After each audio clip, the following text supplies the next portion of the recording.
Chemical composition of cells. Cells के अंदर हमारे पास एक लिविंग मटेरियल होता है, एक फ्लूइड होता है जिसे हम कहते हैं protoplasm, that is consist of 70% to 90% on water. ठीक है, अब यहाँ पे हम कुछ चीज़ों का डिफरेंस देखेंगे।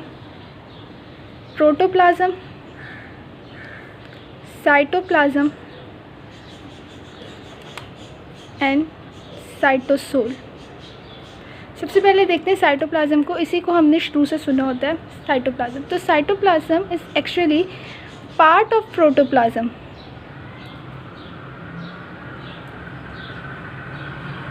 Cytoplasm is actually a part of protoplasm excluding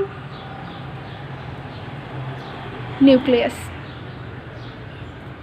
means ये कि अगर हम प्रोटोप्लाज्म में से न्यूक्लियस को माइनस कर दें तो जो चीज़ बचेगी सेल के अंदर वो साइटोप्लाज्म होगा। सही। अब साइटोप्लाज्म दो चीज़ों पे कंसिस्ट करता है, साइटोसोल एंड ऑर्गेनल्स। सही।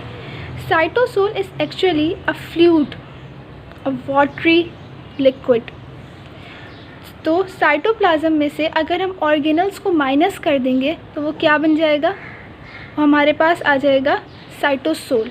सो हाँ, इसकी डेफिनेशन इस तरह लिख सकते हैं कि cytoplasm minus organelles equal to cytosol. अब हमने साइटोसोल और साइटोप्लाज्म पढ़ लिया है, तो प्रोटोप्लाज्म को बताती हूँ। प्रोटोप्लाज्म को हम कह सकते हैं the cytoplasm plus nucleus is actually protoplasm. Protoplasm की बात करें तो प्रोटोप्लाज्म को हम दो पार्ट्स के अंदर डिवाइड कर सकते हैं। First is cytoplasm and second is nucleoplasm. What is nucleoplasm? Nucleoplasm is a fluid inside nucleus. Okay, what is protoplasm? Protoplasm is the fluid inside the cell surrounded by cell membrane along with the nucleus. तो हम protoplasm की बात कर रहे थे और हमने कहा, भाई मैंने बताया कि प्रोटोप्लाज्म कंसिस्ट करता है 70 to 90% वाटर पे। ओके, अगर सेल में से वाटर एवापोरेट हो जाए, सारा का सारा ये 70 to 90% वाटर एवापोरेट हो जाए, तो हमारे पास जो स्ट्रक्चर सेल के अंदर बचेगा वो होंगे कार्बन कंटेनिंग कंपाउंड। जो चीज़ सेल के अंदर रिमेनिंग बचेगी वो होगी कार्बन कंटेनिंग कंपाउंड। ठीक है, प्रोटोप्लाज्म में से जब वाटर एवापोरेट हो जाएगा सारा का सारा, तो जो चीज़ बचेगी that is the carbon containing compound and the mass is called dry weight. Mass is called dry weight. और ड्राई वेट में सबसे ज़्यादा प्रोपोर्शन जिसका होता है वो होता है प्रोटीन। सबसे ज़्यादा प्रोटीन होता है ड्राई वेट के अंदर। अब कार्बन कंटेनिंग मॉलिक्यूल के बारे में थोड़ा सा पढ़ते हैं। Carbon containing molecule are organic compound.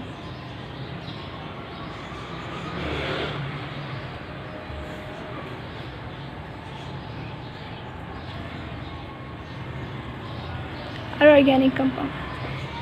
Firstly organic compound को ऐसे डिफ़ाइन किया जाता था कि जो भी केमिकल कंपाउंड्स एक लिविंग बॉडी प्रोड्यूस करती है वो ऑर्गेनिक कंपाउंड्स कहलाते हैं।